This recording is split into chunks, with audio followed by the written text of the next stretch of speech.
আসসালামু আলাইকুম আমার প্রিয় ভাই এবং বোনদেরকে আমার পক্ষ থেকে সবাইকে জানাই অনেক অনেক ধন্যবাদ। তো আমি আজকে নতুন একটা ভিডিও নিয়ে আপনাদের সামনে হাজির হলাম। আশা করি সবাই সম্পূর্ণ ভিডিওটা দেখবেন। 6টি জিনিস আপনি আল্লাহ তাআলার কাছে চেয়ে নিন। 1 নাম্বার শরীর সুস্থতা, 2 নাম্বার হালাল রিজেক, 3 নিরাপদ বাসস্থান, 4 হালাল স্ত্রী, 5 নেককার স্বামী, 6 নেককার সন্তান এবং সর্বশেষ ইমানের সহিত মৃত্যু। আল্লাহ তাআলা আমাদের সবার দোয়া কবুল করেন। আপনাদের কাছে যদি আমার ভিডিওটা ভালো লাগে অবশ্যই ভিডিওটা শেয়ার করে অন্যকে দেখার সুযোগ করে দেবেন, কারণ অন্য কেউ যদি আমার ভিডিওটা দেখে একটু হলেও উপকারিত হয় তাহলেই আমার জীবন ধন্য হয়ে যাবে।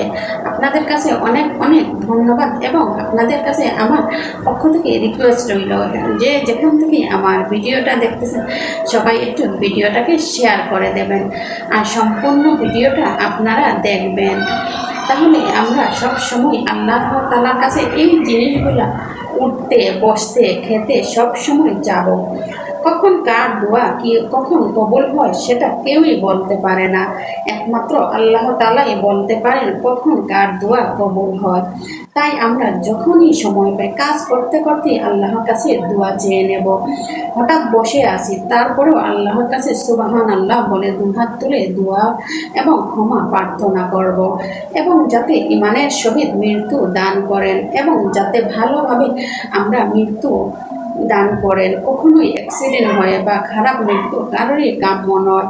আল্লাহ তাআলা যেরকমভাবে আমাদেরকে দুনিয়াতে পাঠিয়েছেন সেই রকমভাবে আল্লাহ তাআলা নিয়ে যাবেন। এটাই কিন্তু ভালো আর খারাপ আছে।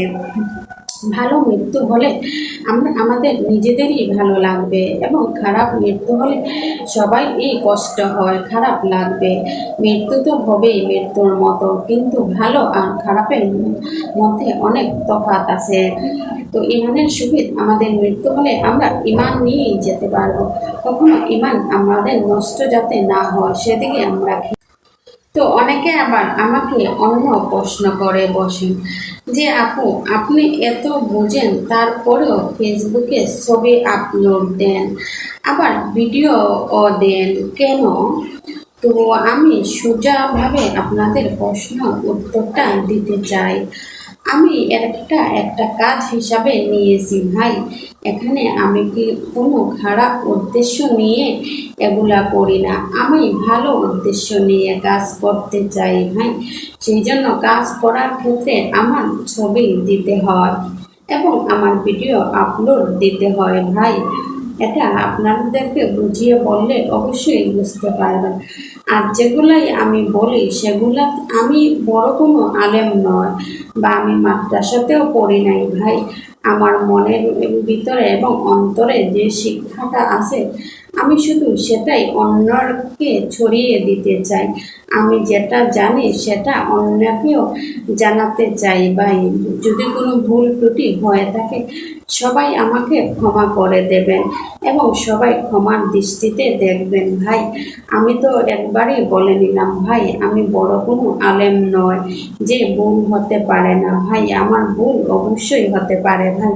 আমার যদি ভুল হয় আশা করি আপনারা আমার ভুলটা ধরিয়ে দেবেন। আমি আমার ভুলটা শুধরে নেওয়ার চেষ্টা করব। তাহলে আবারও সবাইকে জানাই আসসালামু আলাইকুম।